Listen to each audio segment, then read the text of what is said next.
لله الحمد لله وحده والصلاة والسلام على من لا نبي بعده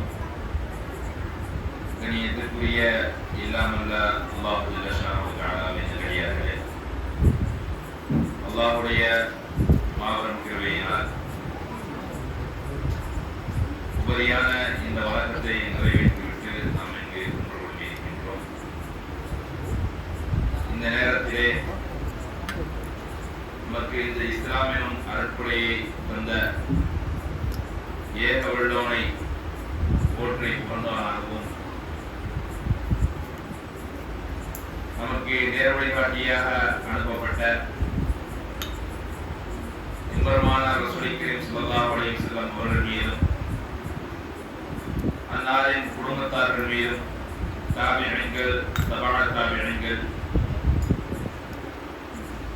இமாம்கள், குறிப்பாக இந்த மஜ்லிஸில் அமர்ந்திருக்கக்கூடிய அனைவரும் மீதும் அல்லாஹ்வுடைய வற்றாத பெருங்கருணை என்றும் நின்று நிலவட்டமாக என்று பிரார்த்தித்தவனாக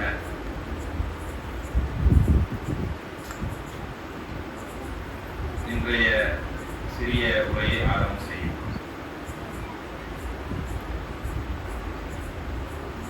இன்றைய தினம் நாம் பார்க்க இருக்கக்கூடிய தலைப்பு என்னவென்று சொன்னால்,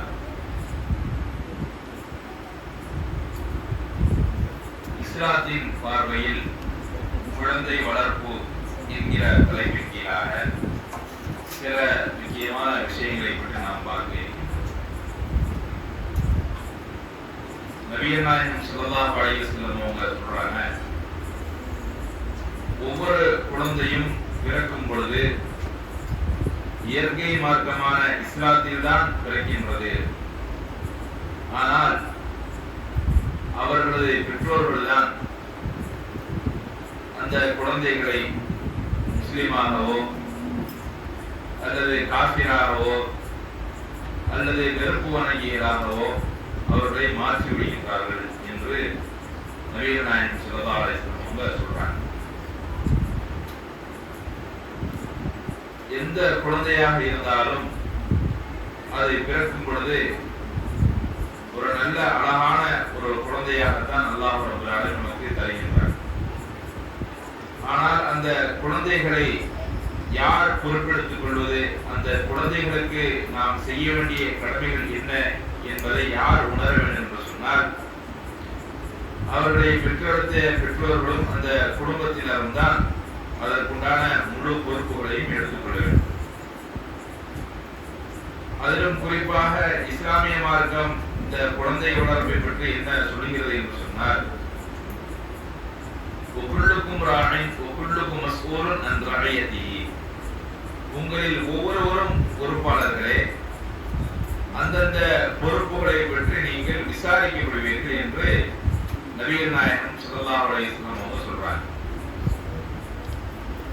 இன்னும் நபிமார்கள் தங்களது குழந்தைகளை எப்படியெல்லாம் வளர்த்திருக்கிறார்கள் என்று சொன்னால், ஒரு இஸ்லாமிய கண்ணோட்டத்தோடும் ஏகத்துவத்தை போதிக்கக்கூடியவர்களாகவும் தொழுகையை நிலைநாட்ட வலியுறுத்துபவர்களாகவும் தங்களது குழந்தைகளை வளர்த்திருக்கின்றார்கள்.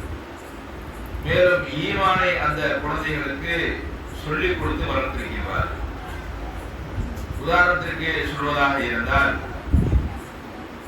யாக்கூப் அலைஹிஸ்ஸலாம் அவர்கள் தங்களது வாரிசுகளுக்கு, தங்களது பிள்ளைகளுக்கு வசியத் செய்தார்கள். எப்படி?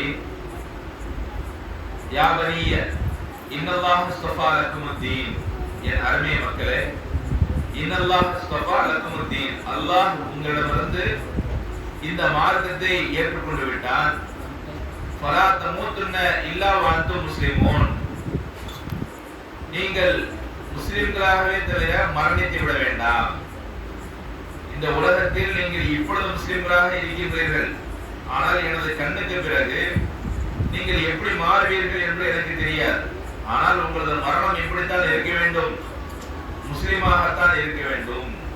இறைவனுக்கு இறை கற்பித்த நிலையில் உங்களது மரணம் அமைந்து விட வேண்டாம் என்று அந்த மக்களுக்கு, அந்த பிள்ளைகளுக்கு வசியத் செய்யக்கூடியவர்களாக இருந்தார்கள்.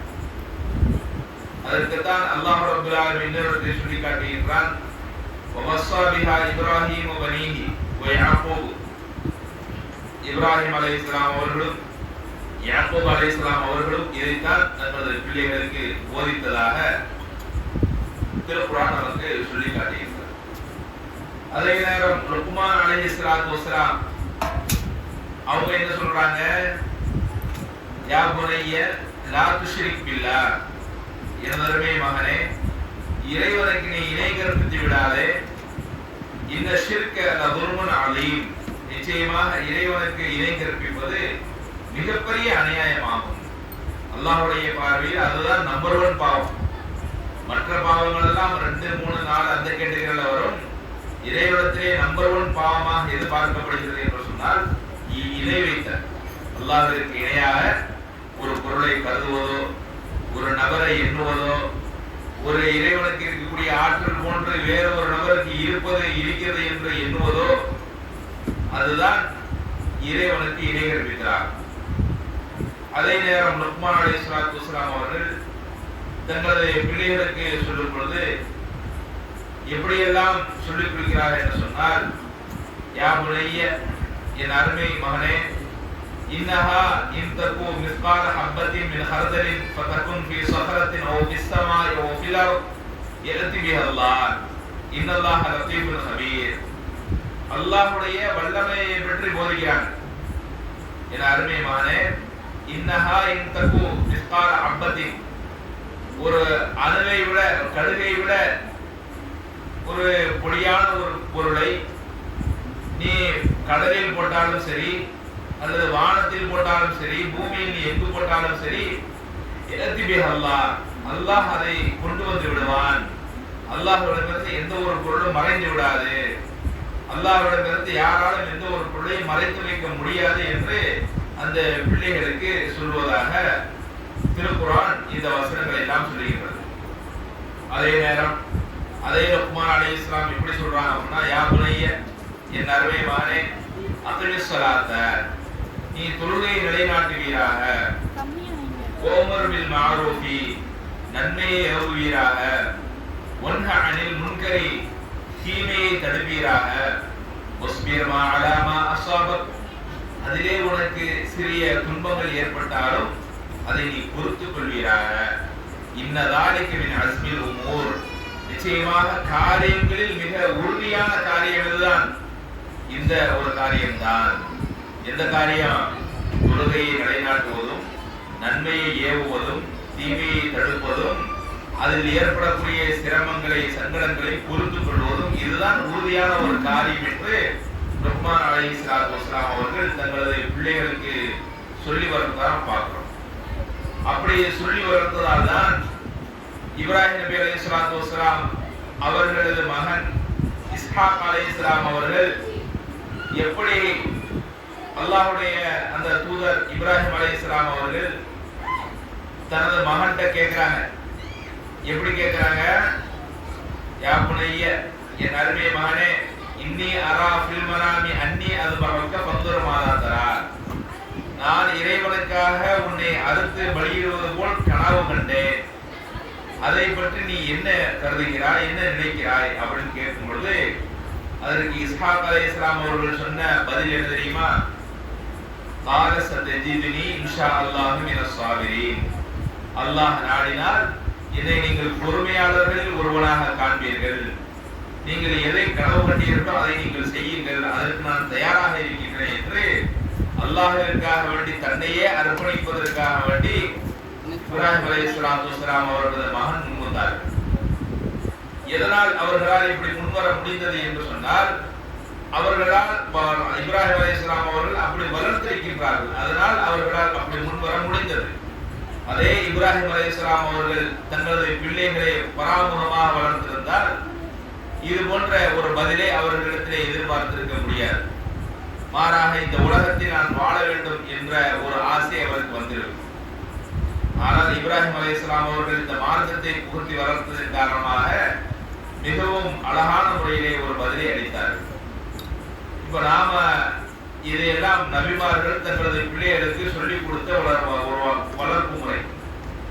நபிகள் நாயகம் ஸல்லல்லாஹு அலைஹி வஸல்லம் அவர்களது பேர குழந்தை ஹசன் ஹுசைன் ரலியல்லாஹு அவங்க என்ன செய்யறாங்க, விளையாடிட்டு இருக்காங்க.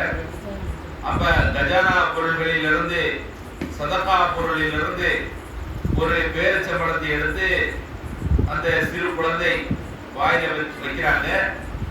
அதே ரசூல் ஸல்லல்லாஹு அலைஹி வஸல்லம் என்ன செய்யறாங்க, அந்த பேரிச்சம்பழத்தை வாயிலிருந்து எடுத்து வெளியே வீசுறாங்க. இது நமக்கு ஆகமான பொருள் அல்ல. சதகா பொருள் நமது குடும்பத்திற்கு ஹராமாக்கப்பட்டிருக்கின்றது. எனவே இதை நாம் சாப்பிடக்கூடாது என்று சிறு குழந்தை தானே என்று என்ன செய்யல, அதை விடல. அவர்களுக்கு அந்த நேரத்தில் என்ன செய்யறாங்க, ஒரு பாடம் நடத்துகிறார்கள். அப்ப இப்படியெல்லாம் சிறுவர்களுக்கு, நமது குழந்தைகளுக்கு ஹலால் ஹராம், நல்லது என்பது இது எல்லாத்தையும் என்ன செய்ய வேண்டும், போதித்து வளர்க்க வேண்டும். ஆனால் இன்று நம்முடைய நிலை இன்று எப்படி இருக்கிறது தெரியுமா? ரொம்ப பரிதாபமான ஒரு நிலைமையில இருக்கிறோம். அதாவது விலங்கினங்கள் எப்படி குழந்தைகளை பெறுமோ, எப்படி விலங்கினங்கள் தங்களது குழந்தைகளை கண்டுகொள்ளாமல் விட்டுவிடுமோ, அதே போன்று நமது பிள்ளைகளை நாம் கண்டுகொள்ளாமல் விட்டுவிடும். ஒரு சில தேவைகளை மட்டும் நாம் அவரிடத்தில் எதிர்பார்க்கின்றோம். படிக்க செல்கின்றாயா, அதோடு நிப்பாட்டி விடுகின்றோம். வீட்டிற்கு வருகின்றாயா, சாப்பிடுகின்றாயா, உறங்குகின்றாயா, அதோடு நிப்பாட்டி விடுகின்றோம். அவன் இஸ்லாமிய அடிப்படையில் அவனது வாழ்க்கை இருக்கின்றதா, இஸ்லாமிய அடிப்படையில் அவன் வாழ்கின்றானா என்று நாம் எந்த ஒரு கிராஸ் செக்கும் பண்ணுவது கிடையாது. ஏன் நாம் பண்ணுவது கிடையாது என்று சொன்னால், முதலில் நாம் இஸ்லாமியர்களாக வாழ்வது கிடையாது. நாமே எப்படி வாழ்கிறோம் என்று சொன்னால், ஒரு பராமுகமாக எவன் எக்கெடுகிட்டு போனால் நமக்கு என்ன, நமக்கென்று ஒரு சில கொள்கை கோட்பாடுகள் வச்சிருப்போம், நமக்கென்று சில மனோ இச்சைகளை பின்பற்றக்கூடிய சில விஷயங்கள் வச்சிருப்போம். பெண்களாக இருந்தால் நாடகம் பார்ப்பது, சீரியல்களை பார்ப்பது, சினிமாக்களில் மூழ்கி கிடைப்பது, இது போன்ற காரியங்களே இருக்கும். அல்லது வீட்டு வாசலையார யாருடைய பேசிக் கொண்டிருப்பது, வீணான பேச்சுக்களை பேசுவது, புறம் பேசுவது, அவதூறு பேசுவது, இது போன்ற காரியங்களில் ஈடுபடுகின்றோம்.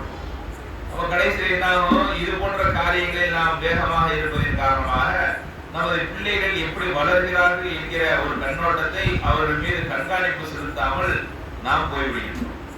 அதே போன்று ஆண்களாக இருக்கக்கூடியவர்கள், நாம் சம்பாதித்து கொடுத்தால் மட்டும் போதும், மாதம் உனக்கு எவ்வளவு பணம் வேண்டும் அதை வாங்கி கொண்டு பேசாமல் இருக்க வேண்டும், குழந்தை வளர்ப்பது உன்னுடைய பொறுப்பு தான், என்னிடம் நீ எதுவும் சொல்லக்கூடாது, அவன் எங்கு போகின்றான் எங்கு வருகின்றான் இந்த விஷயங்களை எனக்கு சொல்லக்கூடாது, அல்லது சொன்னாலும் நான் அதை பற்றி பெரிதாக கண்டுகொள்ள மாட்டேன் அப்படிங்கிற மனநிலையில குடும்ப தலைவர் இயக்கின்றார். அதன் காரணமாக தான் பாருங்க, நாம் இப்பொழுது எப்பேற்பட்ட ஒரு மாதத்தில் இருக்கின்றோம், ரமதானுடைய ஒரு மாதத்தில் இருக்கின்றோம். இந்த ரமதான் மாதத்தில் இரவு நேரங்களை நாம் எப்படி கழிக்க வேண்டும் என்று மார்க்கம் சொல்லி இருக்கின்றது. இரவு நேரத்தில் இபாதத்தோடு நம்ம என்ன செய்யணும், இந்த இரவு நேரத்தை நம்ம கழிக்கலாம். ஆனால் இன்று இருக்கக்கூடிய சிறுவர்கள், இளைஞர்கள் எப்படி கழிக்கிறாங்கன்னு சொன்னீங்க அப்படின்னா, நோன்பு தொடர்ந்ததிலிருந்து அதிகாலை சகர் செய்யும் நேரம் வரைக்கும் விடிய விடிய என்ன செய்யறாங்க, சுற்றுகிறார்கள். எங்கெல்லாம் சுற்றுகிறார்கள், ஒரு சிலர் விளையாட போறாங்க, ஒரு சிலர் நாங்க டீ குடிக்க போறோம் அப்படின்னு போறாங்க, ஒரு சிலர் எங்கேயாச்சும் உட்கார்ந்து கேம் விளையாண்டு இருக்கிறாங்க. அவர்களை எல்லாம் பெற்றோர்கள் அனுமதிக்கிறாங்க, நீ எங்காச்சும் போயிட்டு வா, சஹருக்கு கரெக்டா வந்துரு, சஹருக்கு வந்து சாப்பிட்டு வந்து படுத்துரு, அதோட முடிச்சோம், இவ்வளவுதான் அவனுடைய டியூட்டி. அதுக்கப்புறம் எந்திரிச்சு என்ன செய்ய, நோம்பு திறக்கப்போ அதோட நோம்பு திறக்க வந்து வீட்டில் ஏதாச்சும் இருக்கிறத சாப்பிடு, அதுக்கப்புறம் என்ன செஞ்சேன் எங்கிட்டாச்சும் போயிரு, அதுக்கப்புறம் நான் அவனை தேட மாட்டேன், எதுவும் செய்ய மாட்டேன். பெரிய ஒரு வீடியோ ஒன்று ஒரு வைரலா பரவிட்டு கீழக்கரை முறையில் பார்த்தீங்க அப்படின்னா, நேற்று இரவு ஒரு எல்லாருமே ஒரு 10 இருந்து ஒரு 15 வயசுக்குள்ள சிறுவர்கள், எல்லாமே முஸ்லீம் இளைஞர்கள், முஸ்லீம் வீட்டு பிள்ளைங்க, அவர்கள் தான் இந்த நைட்ல முடிச்சிருப்பாங்க. என்ன செய்யறாங்க, தெருக்கல்ல என்ன செய்யறாங்க, அப்படியே விளையாண்டுட்டே போறாங்க. போனா அதுல ஒருத்தர் என்ன செய்யறான், ஒரு கடையில் வைத்திருக்கக்கூடிய பேனரை என்ன செய்யறான், கிழிக்கிறான். ஒரு கடையில் வந்து விளம்பரத்திற்காக வச்சிருப்பாங்க பேனர், அதை போட்டு இது ஏறி முடிச்சு கிழிக்கிறான். வீட்டு வாசல்கள்ல, சில வீடு வாசல்கள்ல போய் என்ன செய்யறாங்க, சத்தம் போடுறாங்க, நாய்களை போட்டு விரட்டுறாங்க. இப்படியான பல்வேறு விதமான ஒழுக்கக்கேடான காரியங்கள் செய்யறாங்க. இதை பார்க்கக்கூடிய பிரசமூக மக்கள் என்ன நினைப்பாங்க, இன்னும் இவர்கள் இப்படி இருக்கிறாங்க, இவ்வளவு மோசமான ஒரு தலைமுறையை அவங்க தலையெடுக்கிறாங்களே அப்படின்னு பிறர் தூற்றும் அளவிற்கு அந்த